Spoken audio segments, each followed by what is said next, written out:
Frank's phone wasn't working properly. So Judith and Frank Dixon did what they regularly do with cell phone problems. They went to this AT&T store up the road at the end of October.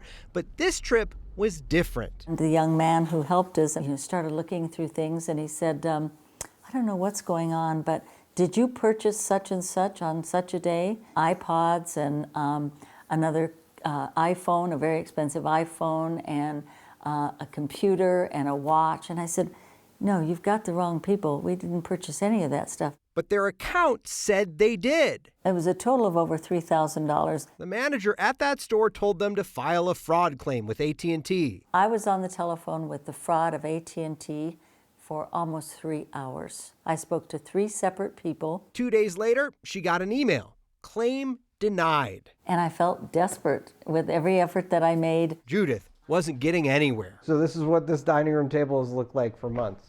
Yeah, since this happened, I've had it spread out, trying to figure out, what am I going to do next? Who am I going to call? So she called Steve on Your Side. We analyzed the receipts and found whoever did this went on a $3,700 shopping spree in 58 minutes back on October 14th.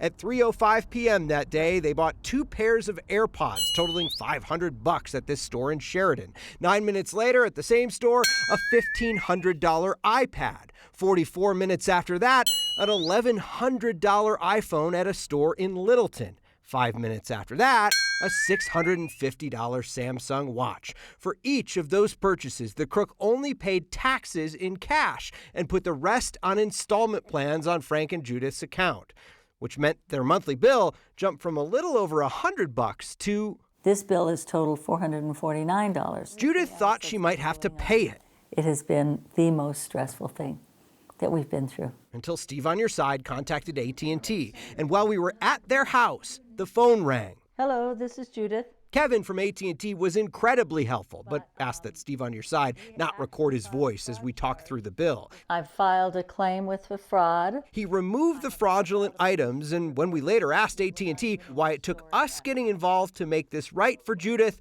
they sent a simple statement saying they were still investigating how this happened. A big company like AT&T should not tolerate this kind of behavior.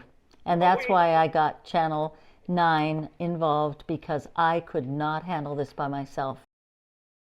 So cybersecurity experts call this an account takeover scam. We may never know how someone got access to Frank and Judith's account. A reminder, make sure that you're locking down all of your accounts using unique, hard-to-guess passwords for each of them.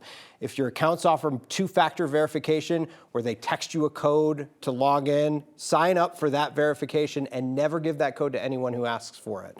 And file a police report immediately if something like this happens to you. Police can help you get through the process and get the money back. I'm Steve Stager. Steve on Your Side, 9 News.